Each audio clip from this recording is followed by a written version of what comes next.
pas eu à votre score, hein. Vous faites plus de 1%, si Jérémy pouvait remontrer, voilà. 1,17%, candidat pas connu avant d'arriver dans cette élection, vaudois il y a quelques mois encore. Comment vous réagissez? Alors, par rapport au fait qu'effectivement, je suis inconnu sur le paysage politique, notamment genevois, c'est un très beau score. 1,17%, c'est un chiffre qui me parle bien. Parce que c'est vraiment une force citoyenne qui est en train de se mettre en place. C'est des citoyens qui expriment leur volonté de voir autre chose, de construire autrement, de construire avec intelligence, de construire ensemble et de faire ce qui est juste. C'était une candidature de combat, vous saviez que vous n'aviez aucune chance d'être élu conseiller d'État, Olivier Pahu, sans être méchant avec vous, mais quand on part seul, comme ça, pas connu, c'est quoi l'objectif final? Non, alors déjà, si on veut un miracle, il faut lui donner sa chance. Ça, c'est la première chose.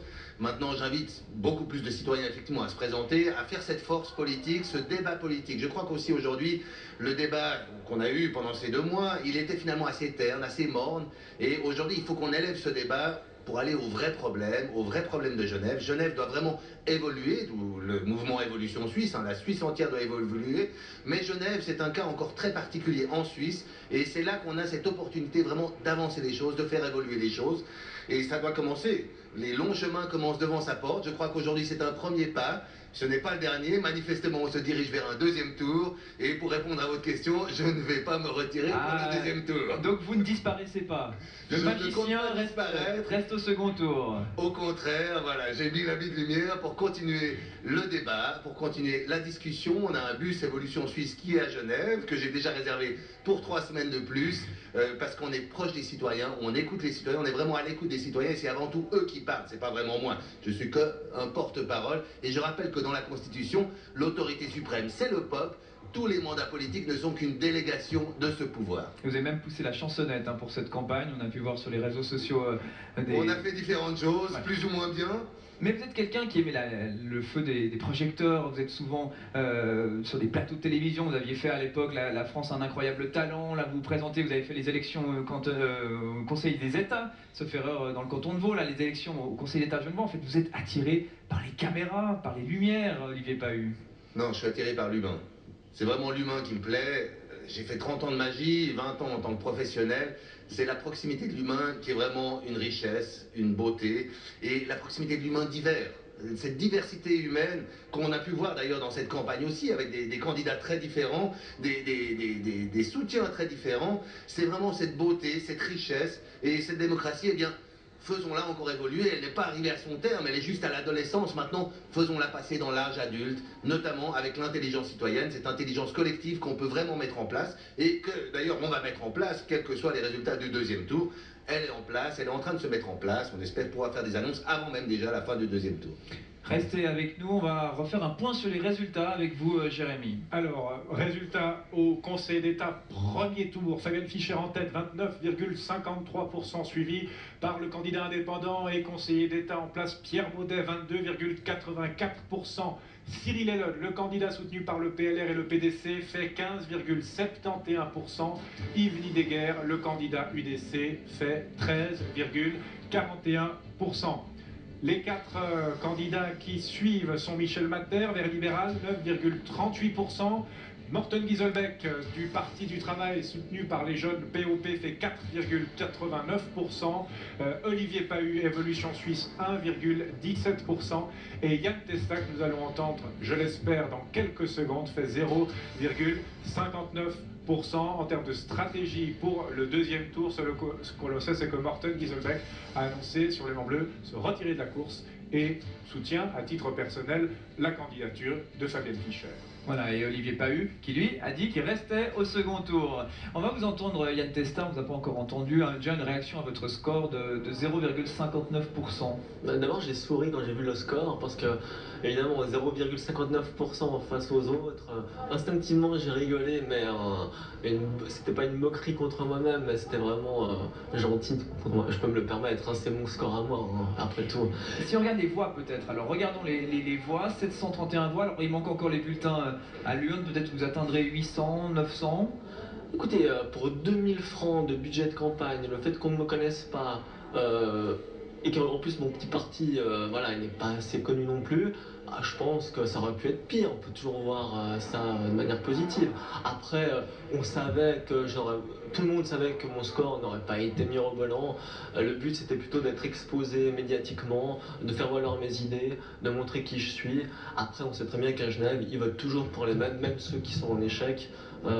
C'est un peu la mentalité genevoise, hein. Ça c'est la seule critique que je pourrais faire. Et puis nous avons eu une campagne quand même très mortifère, même si il y a eu des débats chez vous à l'Aimant Bleu notamment, il y a quand même eu des petites choses, mais il n'y a pas eu de réelle confrontation entre les candidats pour déstabiliser les arguments de la partie adverse. Il n'y a pas eu de réel moyen de faire valoir ses idées. Donc finalement, les citoyens ont voté par rapport à une logique partisane, donc on ne pouvait que s'attendre à un résultat pareil. Ça, c'était évident. La même question qu'à tout le monde, qu'est-ce que vous allez faire pour le second tour, Yann Testa? Moi, je me retire d'emblée, c'est évident, hein, avec 731 voix, je ne vais pas m'amuser à perdre mon temps et à aller courir glaner des voix. Non, on va laisser la place à ceux qui ont plus de poids, en sachant qu'il faudra voter pour le moins pire et non pas pour le meilleur. C'est qui le moins pire selon vous alors? Alors ça, honnêtement, je préfère ne pas le dire, je vais le garder pour moi. Allez, on est entre nous là, on est entre nous, il n'y a personne qui écoute, on est entre nous, Yann Testa.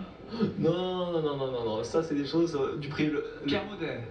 Non, je ne dirai rien. Non, je ne dirai rien. A priori, quand on a honte de le dire, c'est que c'est Pierre Maudet. Ah non.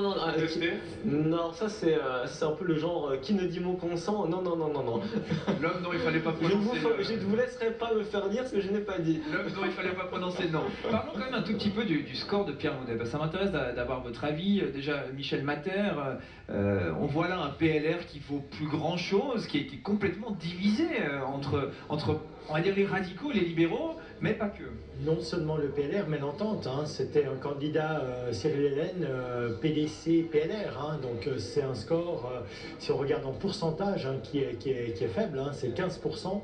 Donc ça, c'est une interrogation.